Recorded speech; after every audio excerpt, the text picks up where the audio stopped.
Welcome back ناظرین. اعجاز صاحب کی گل سن کے خود سے بڑے ہو گئے تھے, وہ مایوس ہیں اس سے بھی, وہ کہتے ہیں پارٹی تحلیل بھی نہیں ہو سکتی, سو اگر ورسٹ کیس سیناریو یہ ہے کہ جو فنڈنگ ہے وہ ضبط ہو جائے گی.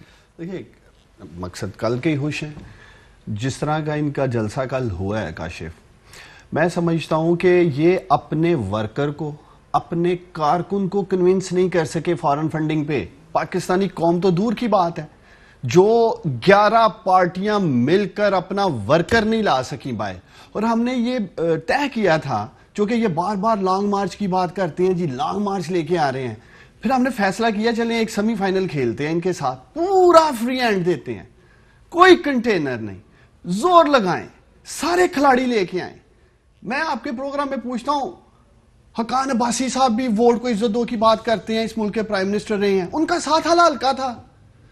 طارق فضل چودھری صاحب, چودھری تنویر راولپنڈی سے, حنیف عباسی, کہاں ہیں یہ لوگ؟ ایک ایک ایم این اے کاشف بڑے آرام سے 4-5 ہزار بندہ لے کے آ سکتا ہے. میں ان 4 لوگوں کے نام لے رہا ہوں, یہ 11 جماعتیں تھیں. تو یہ ابھی بھی ان کا موقف, انہیں ویسے ہی کنٹینر لے کے گھر چلے جانا چاہیے. کل جو ان کا حشر ہوا ہے, جو ان کے ورکرز نے کیا ہے, پاکستانی تو چھوڑے جن کو یہ کنونس کرنا چاہ رہے ہیں کہ فارن فنڈنگ ہوئی ہے, انڈیا آ گیا ہے اور کیا کہتے ہیں اسرائیل آ گیا ہے. آپ خوش اس بات میں بندے نہیں آئے. طارق صاحب کا جواب دیتے ہو, پھر ٹیکنیکل سائڈ پہ آتے, جو اعجاز صاحب نے ٹیکنیکل بات کی, وہ کہتے ہیں پہلے بندوں کا, کیونکہ یہ پاکستانی پالیٹکس میں بندے گننا ایک بڑا روٹین بن گئی ہے. اعجاز صاحب نے بھی کہا, کہتے ہیں کہ جلسے میں دیکھ کے مایوسی ہوئی ہے. آپ کے اپنے اتحادی ہیں وہ, جو کھل کے کہہ رہے کہ مایوسی ہوئی ہے. پی ڈی ایم کا جو مومنٹم تھا وہ افیکٹ ہوا ہے آپ کے خیال میں پچھلے کچھ عرصے میں؟ بہت شکریہ کاشف عباسی صاحب. میں لکیلی اور فارچونیٹلی میں خوش قسمتی سے وہاں پہ کیونکہ موجود تھا, اور پچھلے 2 دنوں سے موجود تھا, تو میں نے تو پورا پنڈی بھی پھرا ہے. اور میں ایک کنٹینر کے اوپر تھا جو کہ ادھر 6 روڈ کے پاس سے نواز شریف پارک کے پاس سے نکلا. اور میں آپ کو بتا نہیں سکتا جو لوگوں کے جذبات تھے, دکانوں سے باہر آ کے, اور یہ میں حلفاً آپ کو بتا رہا ہوں, دکانوں سے, بینک سے, دفاتر سے, جو بلڈنگز تھیں ان کی چھتوں کے اوپر لوگ, جو اپارٹمنٹس ہیں ان کی بیلکنیز میں لوگ, جس طریقے سے لوگوں نے رستے میں جوائن کیا اور جس طرح پرتپاک استقبال کیا, ویو کرتے رہے لوگ, اپنے بچوں, بیویوں کے ساتھ, عورتوں کے ساتھ شریک ہوئے. تو میں تو پورا واک کر کے دیکھا ہے. اور میں نے صرف یہ واک نہیں کی کہ میں کنٹینر سے لے کے تو میں کوئی پرائم منسٹر سیکریٹریٹ کے باہر آ کے رکا ہوں, میں باقاعدہ سرینا چوک تک جا کے دیکھا. تو دیکھیے عوام کا جم غفیر تھا, اس میں کوئی کسی قسم کا شک و شبہ نہیں ہے. اعتزاز صاحب کیونکہ وہاں موجود نہیں تھے, انہوں نے ٹی وی پہ دیکھا اور انہوں نے اپنی ایک وضاحت دی کہ جی وہ اوپر سے بندے کم تھے تو نیچے سے زیادہ تھے. اب وہ پتہ نہیں انہوں نے کیا دیکھا, کب دیکھا, اور ڈرون شاٹس دیکھے انہوں نے کہا. اور صاحب یہ کہہ رہے ہیں کہ کامیاب جلسہ. اعتزاز صاحب نے جو فارن فنڈنگ کے بارے میں بات کہی, اور جو یہ کہا کہ ٹیکنیکلٹی اور پولیٹیکل پارٹیوں کو ختم نہیں کیا جانا چاہیے, اس پر آپ کا ویو کیا؟ دیکھیے بات یہ ہے, اعتزاز صاحب نے اس کو بہت سمپلیفائی کر دیا. سینئر ہیں, بڑے ہیں, میرے لیے بہت زیادہ قابل احترام ہیں, مگر اتنا سمپل ہے نہیں نا کہ ایک مسٹر جیمز نے لندن میں بیٹھ کے کسی پی ٹی اے کے اکاؤنٹ میں پیسے جمع کرا دیے. یہ تاثر غلط ہے. دیکھیے ممنوع فنڈنگ سیکشن 204 جو الیکشن لاز کے ہیں اس میں ڈیفائن کی گئی ہے, اس کی تعریف دی گئی ہے. اس میں اب 2 آف شور کمپنیز کا رول ہے. 2 آف شور کمپنیز جو کہ عمران خان صاحب کے اپنے سگنیچر سے رجسٹر کی گئیں, ان آف شور کمپنیز کے تھرو پیسہ آیا, اس میں ہنڈی بھی ہے, حوالہ بھی ہے, اس میں منی لانڈرنگ کا عنصر بھی شامل ہے. تو یہ اتنا سمپل نہیں ہے.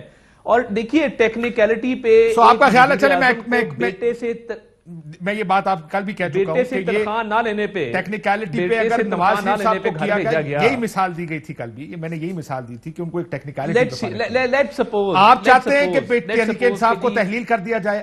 میں آپ کا ویو پوچھ رہا ہوں, آپ کی پارٹی کا ویو پوچھ رہا ہوں. دیکھیں آپ کے خیال میں اس میں 2-3 اگر ثابت ہو تو کیا تحریک انصاف کو تحلیل کر دینا چاہیے؟ اس سوال کا جواب دیں. دیکھیے اگر تو یہ 6 سال سے اس کا فیصلہ نہیں ہو پا رہا, اور کیوں نہیں ہو پا رہا؟ کیونکہ تحریک انصاف نے 2015 میں سٹے لے لیا اور کہا کہ جی انہوں نے بہت غلط کام کیا. وہ اسلام آباد ہائی کورٹ بھی گئے, سپریم کورٹ بھی گئے. میں ایک سیاسی سوال پوچھ رہا ہوں. Let me answer. دیکھیں نا, میں نے جواب اپنی مرضی سے دینا ہے. بات یہ ہے, صاف چلی شفاف چلی کا جو نعرہ تھا, آپ نے سٹے آرڈر پہ سٹے آرڈر لیا, آپ نے کہا جی ہمارے سے نہ پوچھیں. پرابلم کیا ہے؟ عمران خان صاحب کے سائن موجود ہے, نمبر 1. نمبر 2, عمران خان صاحب کے سائن ہونے کے بعد دوسری چیز ان کی کنفیشنل سٹیٹمنٹ ہے کہ جو کیا میرے ایجنٹ نے کیا ہے. تو شہباز شریف پہ کیا کیس ہے بھائی کہ ان کے سی ایف او جو ہیں ان پہ الزام ہے؟ شہباز شریف خود تو جا کے کمپنی کے فائنینس مینج نہیں کرتے تھے نا. بالکل ٹھیک کہہ رہے ہیں سر, میں اسی لیے کہہ رہا ہوں اگر پولیٹیکل پارٹی تحلیل نہیں ہوتی, میں وہی جواب دے رہا ہوں, اگر پولیٹیکل پارٹی تحلیل نہیں ہوتی تو عمران خان صاحب پہ تو آرٹیکل 62 63 لگتا ہے, ان کو تو گھر جانا ہوگا. اور نہ صرف یہ, انہوں نے جو آڈٹ رپورٹ ہم بھی جمع کراتے ہیں ای سی پی میں, اس میں یہ کنسیل کیا. اور کیا وجہ ہے کہ جو 23 اکاؤنٹ ہیں اب تک کاشف عباسی صاحب کو, عثمان ڈار صاحب کو, عطا تارڑ کو وہ 23 فورن فنڈنگ اکاؤنٹس کی تفصیلات کیوں فراہم نہیں کی گئی اور وہ پبلک کیوں نہیں کی جا رہی؟ کرتے سر پبلک, میں ڈار صاحب سے پوچھوں, ان میں آف شور کمپنی سے پیسے آتے تھے. دیکھیں ایک مشہور سینگ ہے کہ جو مکہ جنگ کے بعد یاد آئے وہ اپنے منہ پہ مار لینا چاہیے. میں قوم کو بتانا چاہتا ہوں, یہ 7 سال بات کرتے ہیں. کاشف ان 7 سالوں میں 5 سال تو یہ خود تھے, 4 سال چلو تھے. میں آپ سے پوچھوں گا, آپ نیوٹرل امپائر ہیں, اگر عمران خان کو یا پی ٹی آئی کو اسرائیل فنڈنگ کر رہا تھا یا ہندوستان فنڈنگ کر رہا تھا تو ان کے انٹیریئر منسٹر چودھری نثار جکھما آ رہے تھے, سوئے ہوئے تھے. پاکستان کی ایجنسیاں سوئی ہوئی تھی, ایس این اقبال صاحب سوئے ہوئے تھے, یہ پوری پی ایم ایل این سوئی ہوئی تھی. پیک پہ تھا پناما کا کیس. سر لیکن آپ وہی آرگومنٹ لے رہے ہیں, وہی ففتھ لے رہے ہیں آپ, جہاں P T I P M L N یہ کہتی تھی کہ جناب یہ 20 سال کے بعد آپ کو کیوں یاد آ رہی ہے, آج آپ کہہ رہے ہیں ان کو 10 سے 6 سال بعد کیوں یاد آ رہی ہے. کیا انصاف ہونا چاہیے یا نہیں ہونا چاہیے, اس کی بات کریں. اگر غلط ہے یا ٹھیک ہے وہ بحث ہوتی ہے, بحث یہ نہیں ہوتی کہ 6 سال پہلے کیا ہوا تھا اور 6 سال بعد کیا ہوا تھا. ایک اور طرف سے آ جاتا ہوں, یہ تو میں نے آپ کو بتا دیا پاکستانیوں کی آسانی کے لیے میں نے رکھا ہے کہ اگر ہم نے کوئی ایسی غلطی حرکت کی ہوتی تو پناما جس طرح پرائم منسٹر عمران خان اس وقت لیڈ کر رہے تھے, انہوں نے ہمیں چھوڑنا تھا. الیکشن کمیشنر بھی ان دونوں کا فکس کیا ہوا تھا, پیپلز پارٹی اور پی ایم ایل این کا. اب میں دوسری طرف آتا ہوں, چلے دوسری طرف بات کر لیتے ہیں نا. آج میرے لیڈر نے کہا ہے کہ آئیں بیٹھیں, اوپن ہیئرنگ ہونی چاہیے, بالکل کھلی سماعت ہونی چاہیے, پیپلز پارٹی کو بٹھائیں, پی ایم ایل این کو بٹھائیں, مولانا کو بٹھائیں.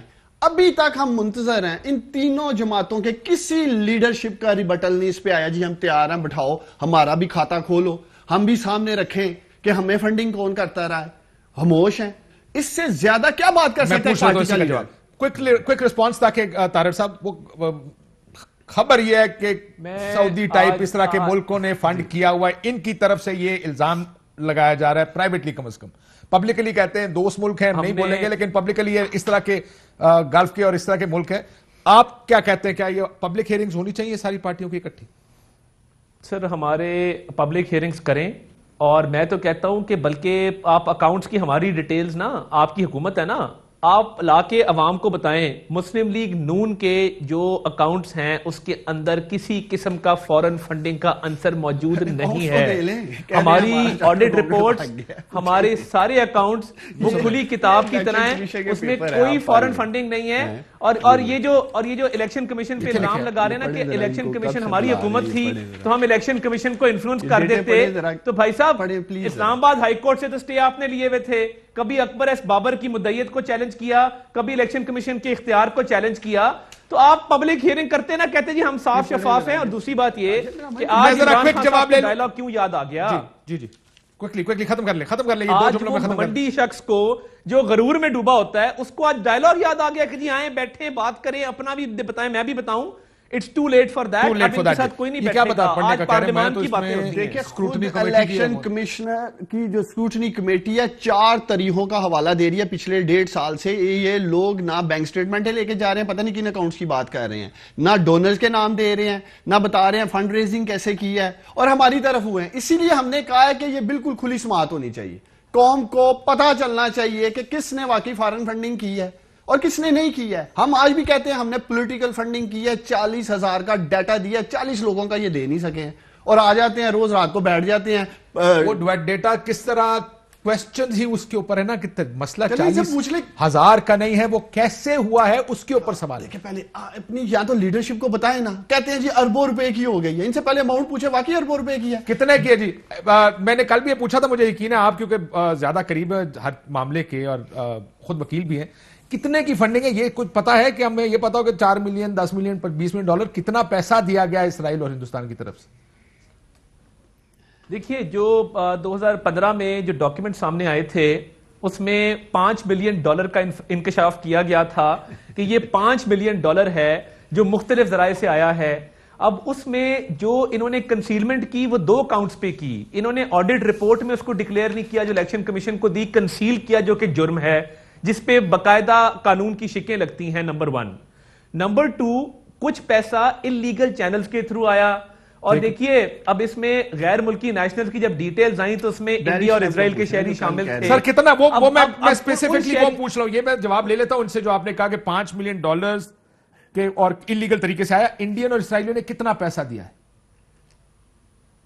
دیکھیے جو اس وقت رپورٹ سامنے آئی ہے, جو سبسٹینشل اماؤنٹ ہے out of that $5 million which amounts to over $2 million, وہ انڈین اور اسرائیلی لوگوں سے منسوب کی جا رہی ہے. مگر آپ دیکھیں یہ 3-4 انلیگیلٹیز ہے نا. پہلی انلیگیلٹی یہ ہے کہ چلیں انڈین اور اسرائیلی لوگوں سے آپ نے فنڈنگ لی, وہ انلیگل سیکشن 204 کے تحت اس کو انلیگل طریقے سے منگوایا, اس کو آپ نے ہنڈی کے ذریعے منگوایا, آف شور کمپنیز کے ذریعے منگوایا جو عمران خان کے دستخط موجود ہیں, وہ انلیگیلٹی. پھر آپ نے اس کو ڈکلیئر نہیں کیا, آپ نے اس کو میں یہ سوال پوچھ رہا ہوں, چار ہمارا تو مطالبہ یہ ہے کہ state bank of Pakistan in accounts کو ڈکلیئر کرے, پبلک کرے نا, لائیں 23 اکاؤنٹ. وہ کہتے ہیں انڈین اسرائیلی اکاؤنٹ تھے, ہنڈی کے ذریعے آف شور کمپنیز کے ذریعے پیسہ پاکستان آیا اور ڈکلیئر نہیں کیا گیا. چلیں میں آپ سے پوچھتا ہوں کاش, میں تو کہتا ہوں کہ یہ جو بول رہے ہیں ریکارڈ کا حصہ ہے, اگلے چند دنوں میں فیصلہ آ جائے گا, دستاویز سامنے آ جائیں گی. تارڑ صاحب کا بھی کلپ پاکستانیوں کے لیے پڑا ہوگا اور میرا بھی. آپ مجھے خود بتائیں $5 ملین اسرائیل سے یہاں فنڈنگ ہو رہی ہے تھرو بینکنگ اکاؤنٹس, یہ کہہ رہے ہیں تھرو بینکنگ چینل پیسہ آ رہا ہے. کیا اس ملک کی ایجنسیاں سوئی ہوئی تھی کہ عمران خان کو اسرائیل فنڈنگ کر رہا ہے؟ ان کے انٹیریئر منسٹر سوئی ہوئے کہہ رہے ہیں. جی ہنڈی کے ذریعے کہہ رہے ہیں, ہنڈی تھا یا جو بھی تھا. ہم نے تو دیکھیں اگر ان کے پاس جو بھی یہ چیزیں کلیم کرتے ہیں جی, چاہے انٹرنیٹ سے آئی ہیں, کہیں سے بھی آئی ہیں, کچھ تھی نا, اگر ان کے ہاتھ لگ گئی ہیں یا اکبر ایس بابر کے پاس تھی تو کیا اس ملک کی ایجنسیوں کے پاس نہیں ہوں گے اس وقت جو یہ حکومت میں تھے؟ ان کی انٹیریئر منسٹری سوئی ہوئی تھی اگر ہم ایسے کام کر رہے تھے. ایسے ہی ایک بات کر رہے ہیں, بینی شناب کی کل بات کی ان کی لیڈر نے کی, مریم صفدر نے. $200 ایک, $750 ایک, 2 ٹرانزیکشنز ہیں 2012 کی فنڈ ریزنگ کی, جو آصف چودھری ہمارے وہاں ایجنٹ ہے, ان سے پوچھے انہوں نے کتنی رقم بھیجی ہے, ابھی پتہ چل جاتا ہے ان کا. جو کل اربوں روپے کہہ رہے تھے, آپ چلائیں کلپ, قوم کو سنائیں. کتنے ڈالر دیے اسرائیلی نے؟ $200 کی ایک ہے ٹرانزیکشن اور $750 کی ایک. $950 کہہ رہے ہیں ٹوٹل اسرائیلی کے. $950 وہ اس کے بھی نہیں ہے, اس کی کمپنی کے تھرو ہے, بھیجے آصف چودھری نے, کلپ آ چکا ہے, میمو آ چکا ہے, چیک کا جو پیسہ ہے. سوشل میڈیا ٹیم جتنی ایکٹیو ہیں, ایسی بات ہوتی تو یہ ابھی سوشل میڈیا ٹیمز ان کی ٹویٹر پہ, فیس بک پہ لگا کے ہمیں ٹیگ کر رہی ہوتی. بھائی صاحب میں کہہ رہا ہوں نا آپ کو, میں آپ کو ذمہ داری سے کہہ رہا ہوں, اپنی پارٹی کا میں ایک ذمہ دار شخص بیٹھا ہوں یہاں تو یہ کہ میں ڈینائی کرے, میں جھوٹ بول رہا ہوں. $200 $750 کی بات کہہ رہا ہوں. ٹوٹل آپ کہہ رہے ہیں فورن اکاؤنٹ $950. جس شخص کے اوپر انہوں نے اٹھایا ہے, بیری شناب کی جو میں بات کر رہا ہوں, جو کل بات کی ہے مریم صفدر صاحب نے کہ